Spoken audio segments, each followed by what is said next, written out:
Draven stared at the pink slip in his trembling hands, the words terminated effective immediately, blurring through hot tears, as he stood in the sterile lobby of Technova's headquarters in downtown San Francisco.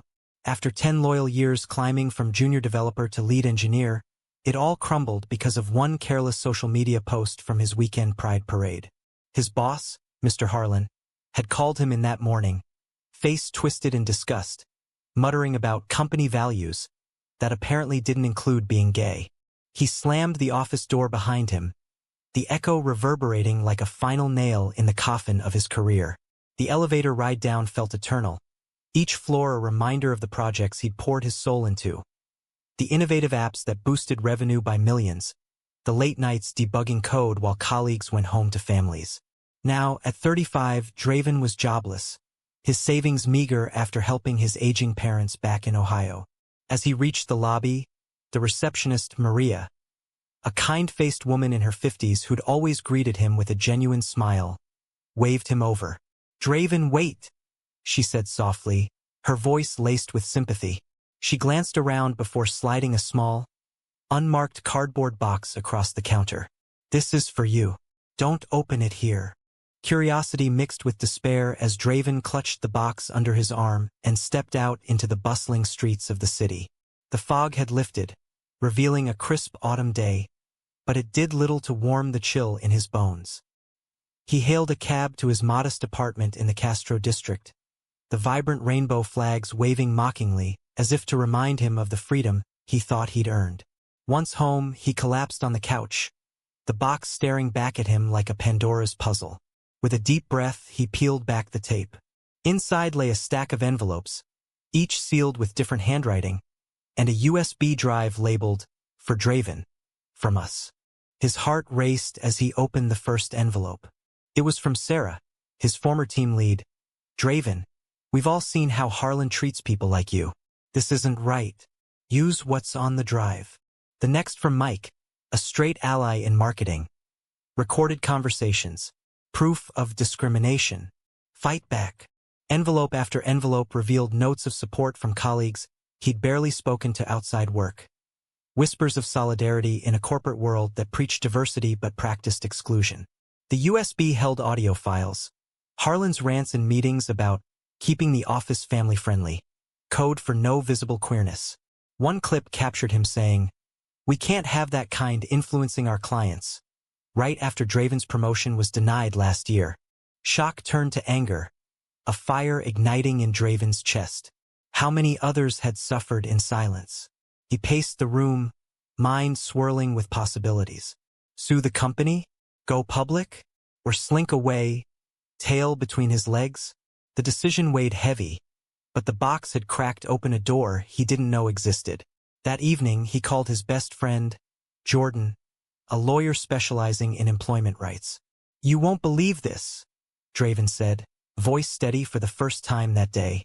Jordan listened intently, then replied, "This could be huge, Draven, but it's risky, your name out there, scrutiny on your life."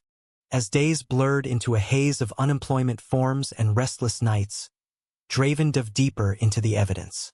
The recordings painted a damning picture. Harlan's bias wasn't isolated. It seeped into hiring, promotions, even casual office banter. One file detailed a denied leave request for Draven to attend his partner's surgery. His ex, Tom, who'd left 2 years ago amid the stress of Draven's closeted work life. The breakup still stung, a reminder of sacrifices made for a job that betrayed him. Social media buzzed with similar stories. Forums filled with anonymous posts about LGBTQ discrimination in tech. Draven joined a support group online, sharing bits of his tale without names. Responses flooded in empathy, advice, outrage. One message stood out, from a user named Bay Area Advocate, offering to connect him with activists. Meeting Jordan for coffee in a cozy Mission District cafe, Draven laid out his plan. "I'm going to fight," he declared, the box's contents fueling his resolve. Jordan nodded, eyes serious. "Good, but prepare for backlash. Harlan's connected. The company might smear you." Draven swallowed hard, thinking of his conservative family back home, who barely accepted his orientation. Coming out fully could fracture those ties forever. Yet silence felt like complicity now. As he left the cafe, a light rain began, mirroring his turbulent emotions. Little did he know the box was just the beginning, a catalyst for conflicts that would test every fiber of his being. The support group meeting that weekend was in a community center in Oakland, a mix of faces young and old, all bound by shared struggles. Draven shared his story tentatively, voices rising in encouragement. That's where he met Liam, a 32-year-old teacher with piercing blue eyes and a quiet intensity. Liam spoke of his own firing from a private school after parents complained about his lifestyle. Their eyes met across the circle, a spark of understanding igniting. After the meeting, they chatted over tea. "It's exhausting, fighting for basic rights," Liam said. Draven nodded, feeling seen for the first time in months. Their conversation flowed effortlessly, touching on dreams deferred and hopes rekindled. Back home, Draven sifted through more envelopes. One contained a check, anonymous donations from colleagues for legal fees. Tears welled as gratitude overwhelmed him.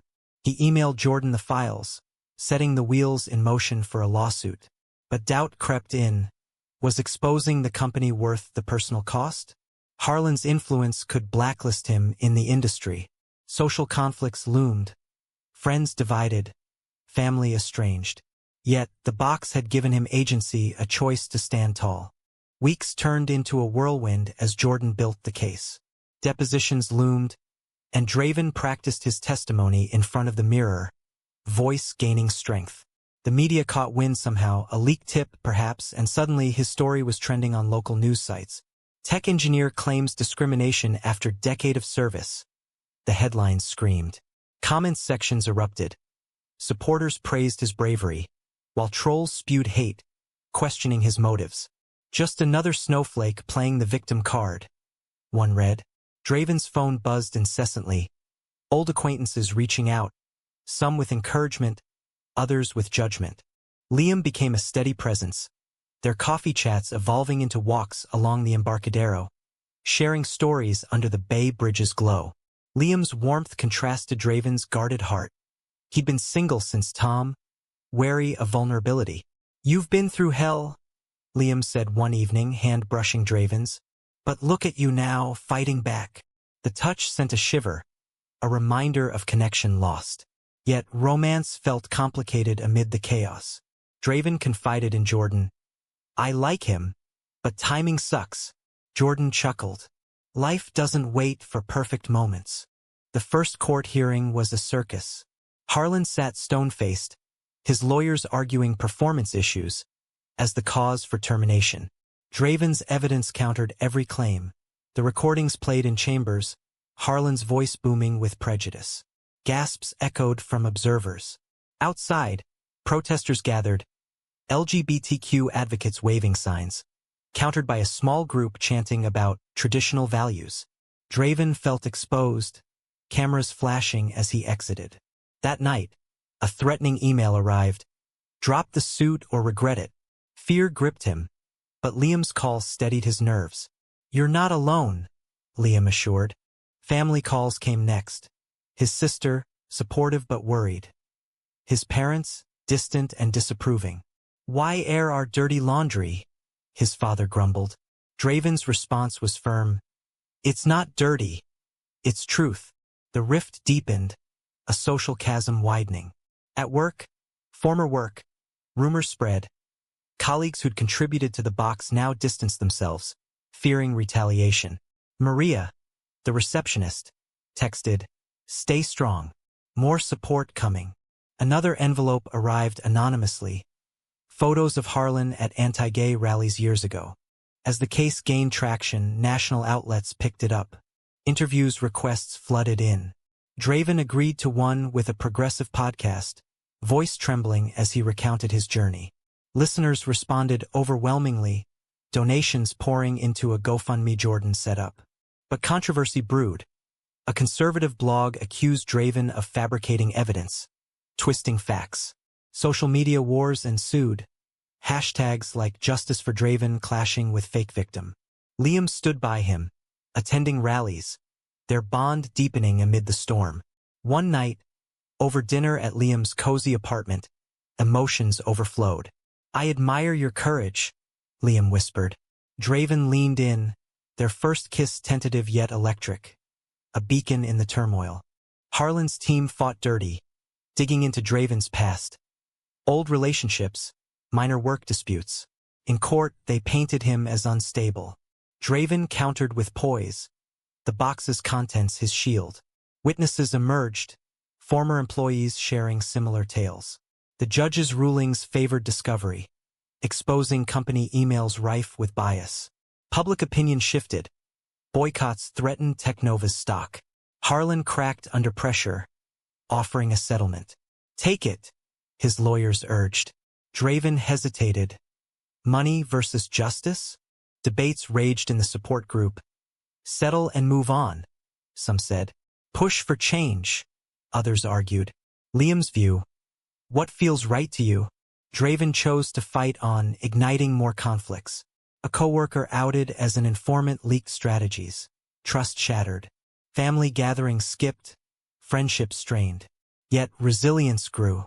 Liam and Draven's relationship blossomed, quiet dates offering solace.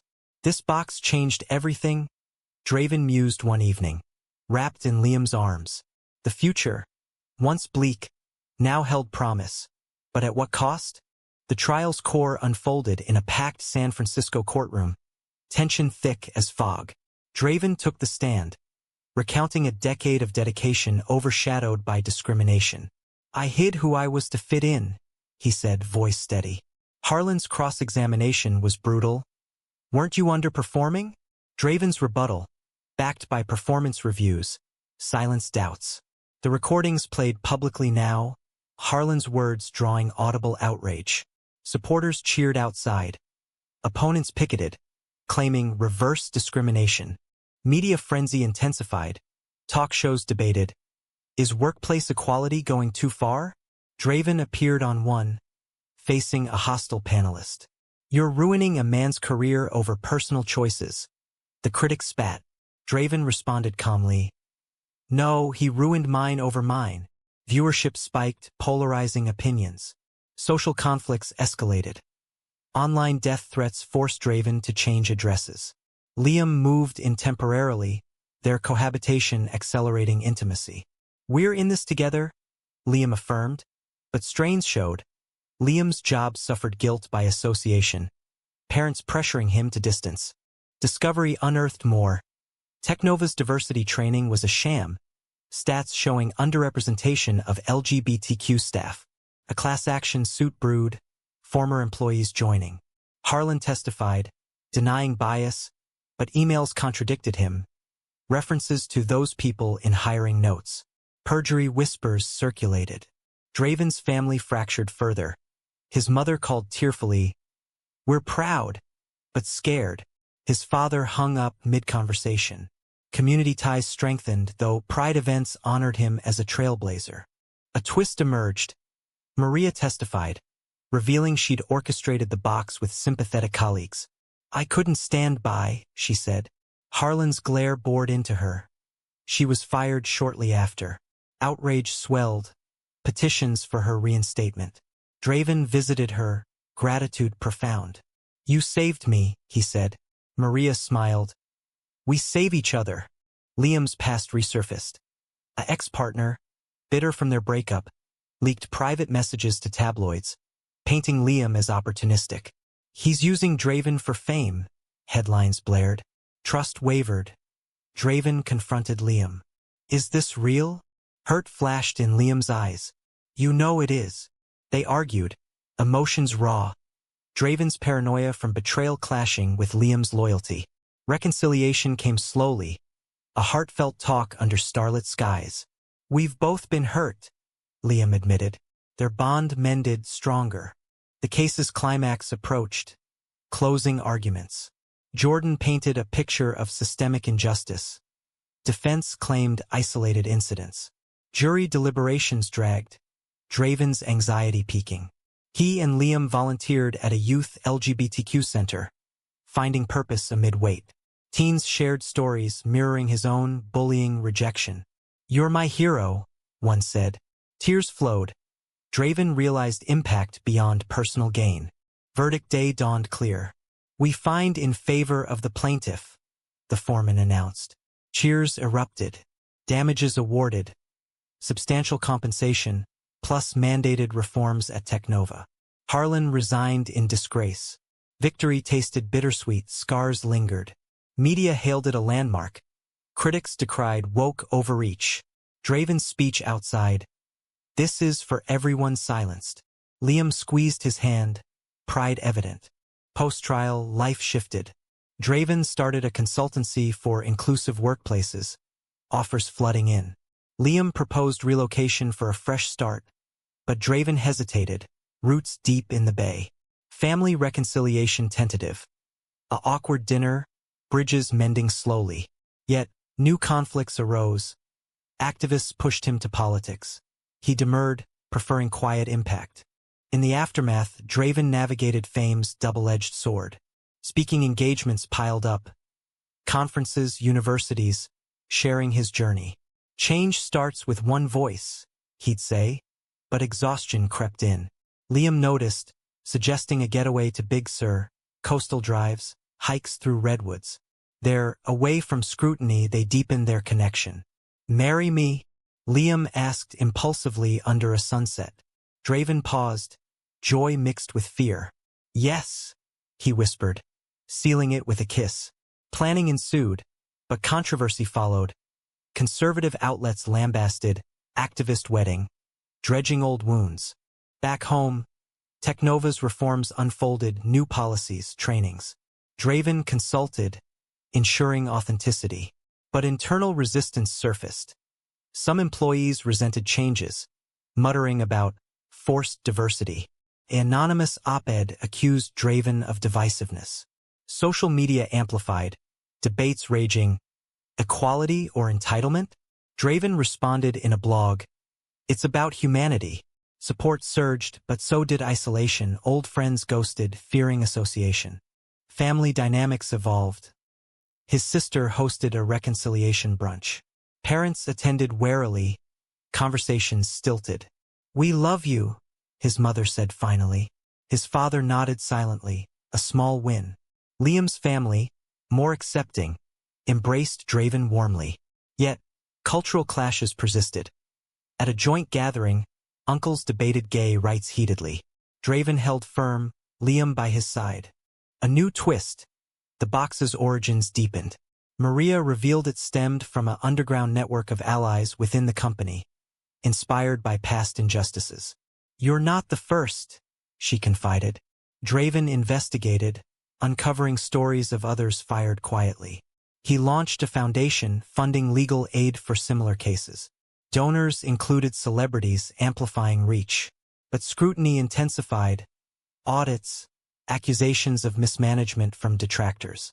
"He's profiting off pain," critics claimed. Draven defended transparently, audits clearing him. Romance with Liam flourished amid trials. They adopted a dog symbolizing stability. But work demands strained. Liam's teaching suffered from media attention, leading to a sabbatical. "I support you, but I need space too," he admitted. Tensions peaked in an argument. "Is this worth it?" Reconciliation followed, therapy helping navigate. Their love, tested, proved resilient. Broader impacts rippled. Legislation inspired by the case proposed stronger protections. Draven testified in D.C., facing congressional grilling. "Personal stories drive policy," he argued. Opponents countered with business freedom. Debates polarized nationally, elections looming with LGBTQ rights central. Personal growth marked Draven's arc. From hidden to empowered. He mentored youth, sharing, "Your identity is strength." Liam's influence softened his edges, teaching balance. Yet, doubts lingered. Had the box cursed as much as blessed? Fame's weight pressed. As wedding neared, conflicts climaxed. A venue backed out due to threats. Alternatives found, but security needed. Vows exchanged in an intimate ceremony, joy prevailing. Honeymoon in Hawaii offered respite, beaches, reflection. We've come far, Liam mused. Draven agreed, future bright yet uncertain. Settling into married life, Draven and Liam bought a home in Berkeley, a haven from chaos. Draven's consultancy thrived, clients seeking his expertise on inclusion. Speaking tours continued, but selectively, prioritizing impact over exposure. The foundation grew, aiding dozens in discrimination suits. Success stories warmed him. A young trans worker winning back pay, a lesbian couple securing benefits. Yet backlash persisted. A documentary on his case aired, humanizing struggles but inviting critique. Reviewers split. Inspiring versus propaganda. Social media trolls targeted their marriage, posting vile memes. Liam, ever steadfast, blocked and reported. They don't define us, he said. But cumulative stress led to Liam's burnout. He sought counseling, Draven joining. We're stronger together, they affirmed. Family bonds healed gradually. Holidays shared, conversations deepening. His father, in a rare moment, apologized. I was wrong. Tears bridged years of silence. Community involvement expanded, volunteering at Pride, advocating locally. Draven ran for an advisory board on equality, winning narrowly amid heated campaigns. Opponents smeared, radical agenda. He countered with facts, gaining respect. A final revelation. Digging deeper, Draven found Harlan had faced his own demons. Closeted youth, internalized hate. Not excusing but understanding bred empathy. He reached out anonymously, offering resources. No response, but seeds planted. Years passed, the box a relic on their shelf. A symbol of transformation. Draven reflected on choices. Fighting brought pain, but also purpose, love, change. Liam's presence grounded him, their life a testament to resilience. As the sun set on another day, Draven pondered the journey's core. Was it truly just to fire someone for their identity? Or does society still have miles to go? Is it fair to prioritize personal authenticity over professional conformity in today's workplaces?